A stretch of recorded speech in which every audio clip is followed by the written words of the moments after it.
Thank you very much for being with us today, Mr. Cameron. Thank you for having me. One of the things that really stood out to me when I was reading your book and what you said about the referendum campaign was that you said that at the beginning of that campaign you felt like winners in waiting. Were you a bit arrogant? Not at all. I always, from the moment I called the referendum, I knew that it was going to be a huge fight and incredibly difficult.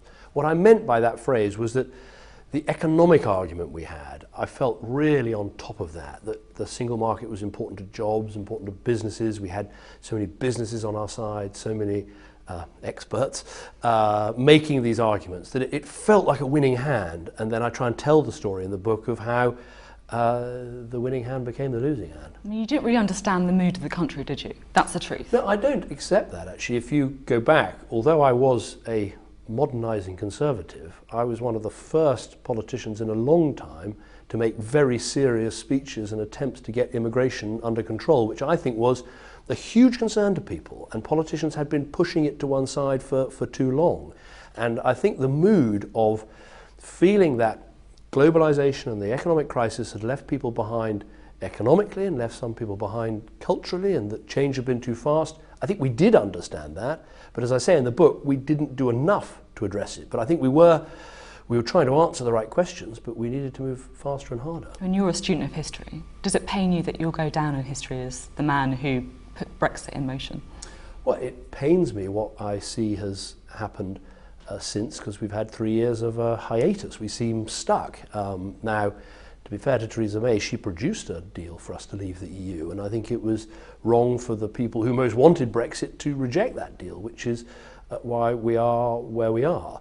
But as I try and explain in the book, that I believed our position in the EU was becoming unsafe and unstable, particularly after the treaty veto in 2011, where we had genuine concerns, but the EU just pushed ahead and had a treaty anyway, same people, same offices, same tables, same chairs, and it showed they could do things without unanimity.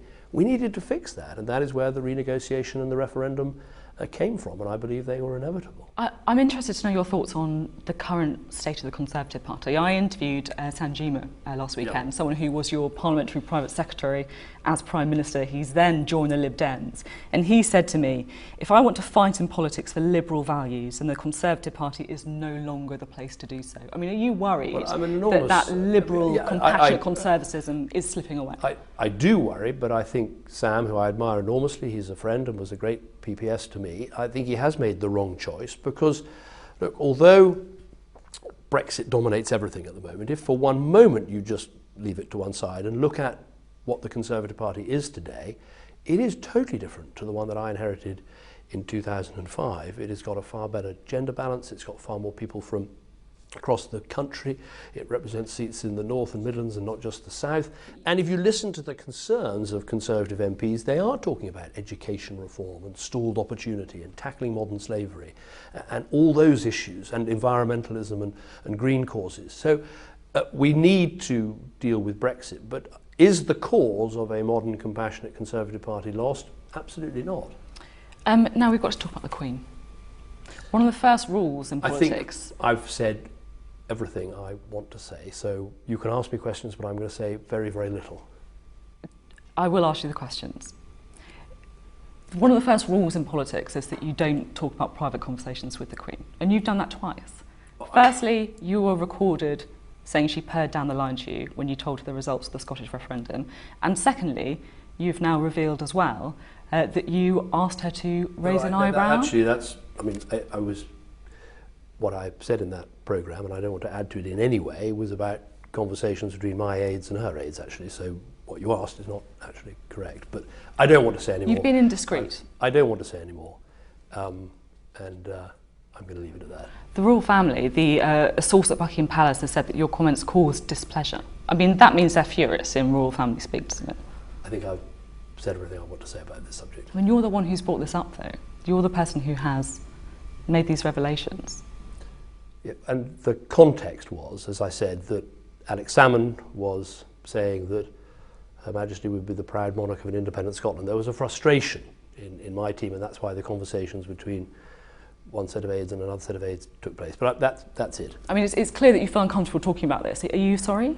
Well, I don't want to say any more because I don't want to make the situation worse than it is. So you can go on asking questions, but I'm not going to say any more. Okay, well, let's talk about your record in government then. Because for many people, your government was symbolic of austerity.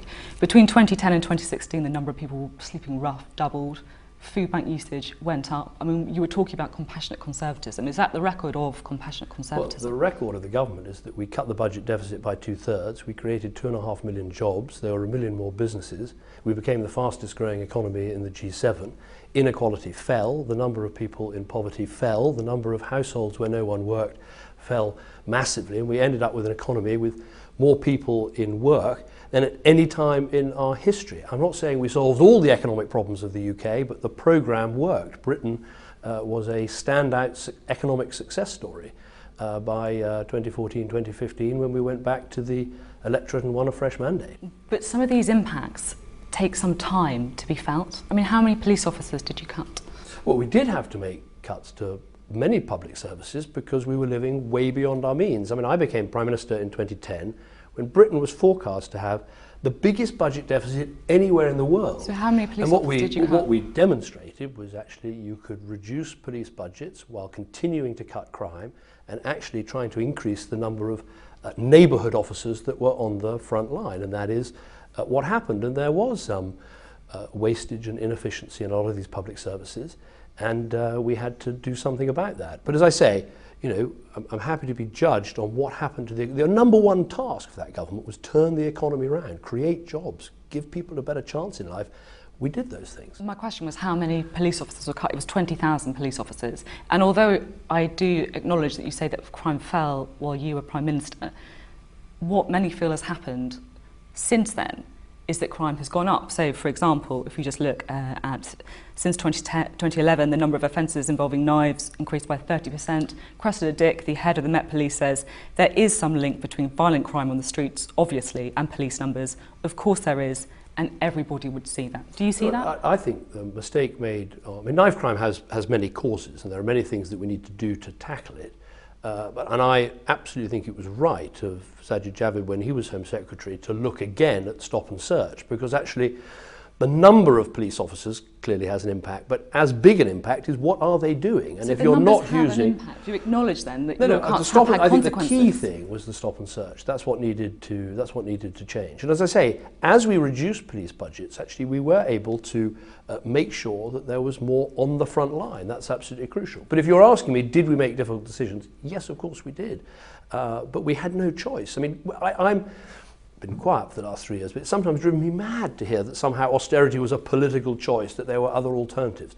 We faced a clear and present danger of having such a massive budget deficit. We had to sort that out. And we did it, and did it in a way where inequality fell, poverty fell, and we got many more people into work.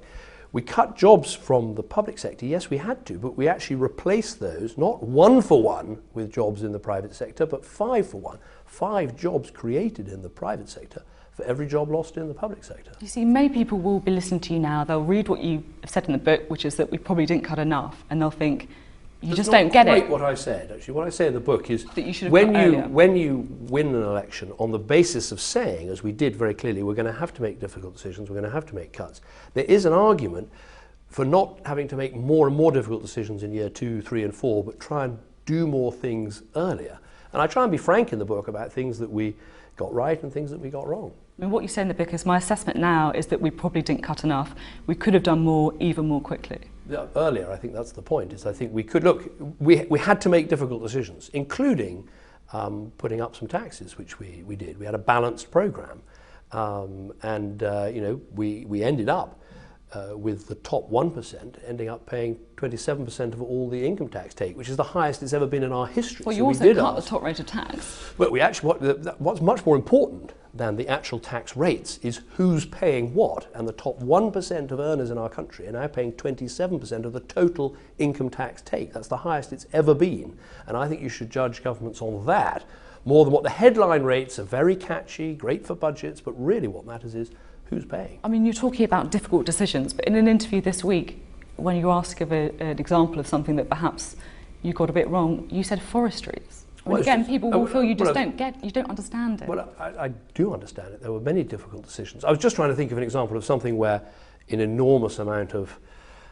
controversy was caused by a change that was not sort of core to what we were trying to do. And I'm sure there are other examples, but that's the one I picked. Boris Johnson has now said that austerity is an end. He's turned the spending taps back on. Is that a mistake?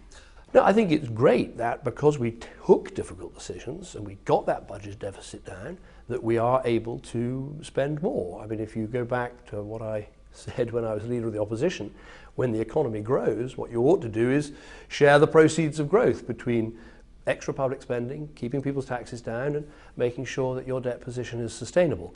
I hope we don't forget that having a debt GDP ratio that is manageable is terribly important. And I know that sounds very dry, but what it really means is when the next crisis comes along, do you have the capacity to step in and help with the extra public spending you might need in some areas and tax reductions you might need in some areas? So keep an eye on that would be my advice to Boris, as well as, quite rightly, spending some more money on key public services now that we're able to. Fix the roof when the sun's shining. Fix the roof while the sun's shining is a good motto. Have you given any advice to Boris Johnson? I have.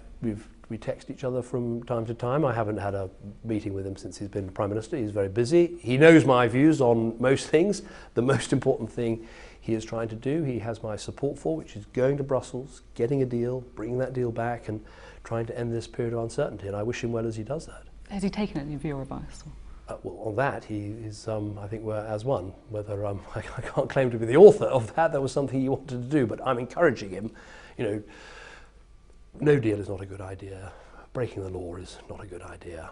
Focus everything you've got on getting that deal, and that's what he's doing, to be fair to him.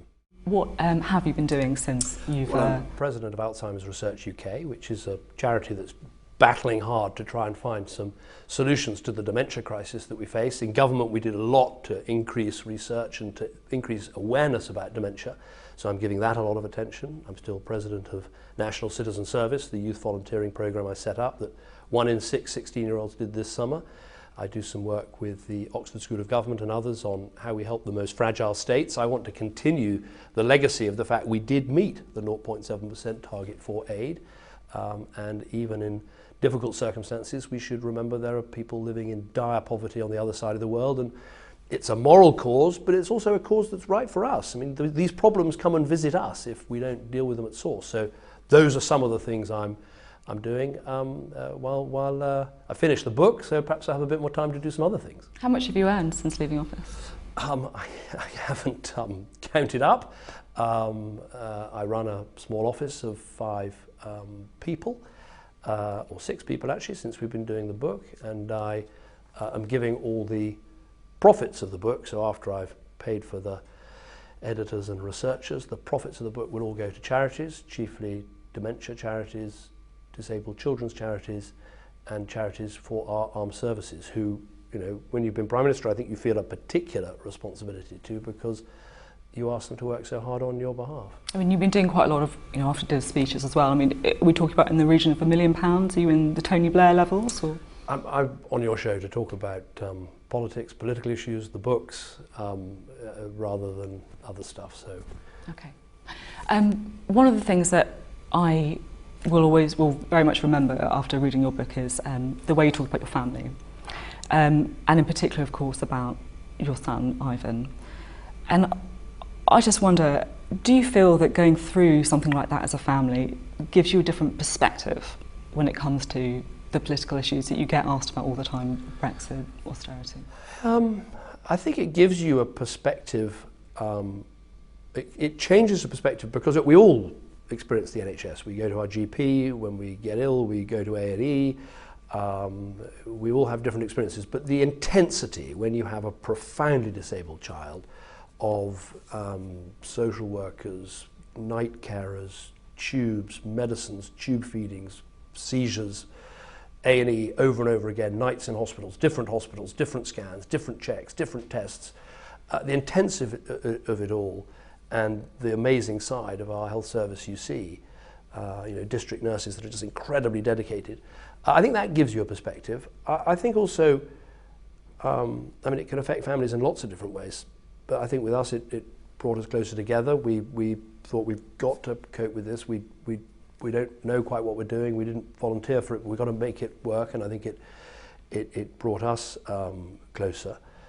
But I mean, it's really, your friends, I think, notice this almost more than you do, because you're living in the middle of it. But some friends said to me, I think it changed your outlook and your thinking and who you were a bit, and I kind of think they're probably right.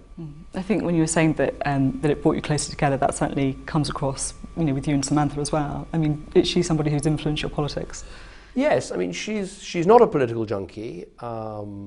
She's interested, but she has a very good sort of 40,000-foot view, and so sometimes I'll be wrestling with something, and she would be very good at, when I'd explained it to her, she'd say, well, obviously, don't you think this? That's what you know, she was quite good at getting you to back out of the detail and see the big picture. Has she ever influenced any of your policies? Yes, I think, I mean, I mentioned this before on gay marriage, where I was on a journey towards gay marriage. I'd backed civil partnerships, and I was thinking this is the answer to make it equal. But she was influential because I was sort of like the man under the bonnet trying to fix, well, it's not fair if gay couples can't inherit property or have hospital visiting rights, or let's fix this. And she was sort of going, well, never mind all that, that's important, but think of the big picture. If gay people want to get married, that doesn't make our marriage worth less. Why not have proper marriage equality? And that was when the sort of light bulb went off. So sometimes she was very good at the big picture, also incredibly supportive and helpful at times of stress and difficulty, of which there are many. And then just finally, you've been in the background, shall we say, for a couple of years now, and have now burst back onto the political scene, doing a lot of interviews. Looking forward to going back to the Shepherd's Hut, having a bit of a quiet life? Yes. I think ex-prime ministers should, on the whole, let their successors get on with it. I've tried to do that for 3 years. Theresa May had a very difficult job. Boris has got a difficult job. I don't want to give a running commentary. I was very lucky when I first became Tory leader. Every single previous Tory leader was on my side, briefly. I mean, Margaret Thatcher, John Major, Michael Howard, Ian Duncan Smith, William Hague. And it gives you an enormous ability and strength to get on with the job. So I will try not to be what Linton Crosby used to call Connie the commentator. But from time to time, I'm sure I'll have something to say. But I'm looking forward, I wanted to, say my piece about the book and let people read it and judge it for themselves. But I promise this Cam Fest is coming to an end. Thank you very much. Thank you.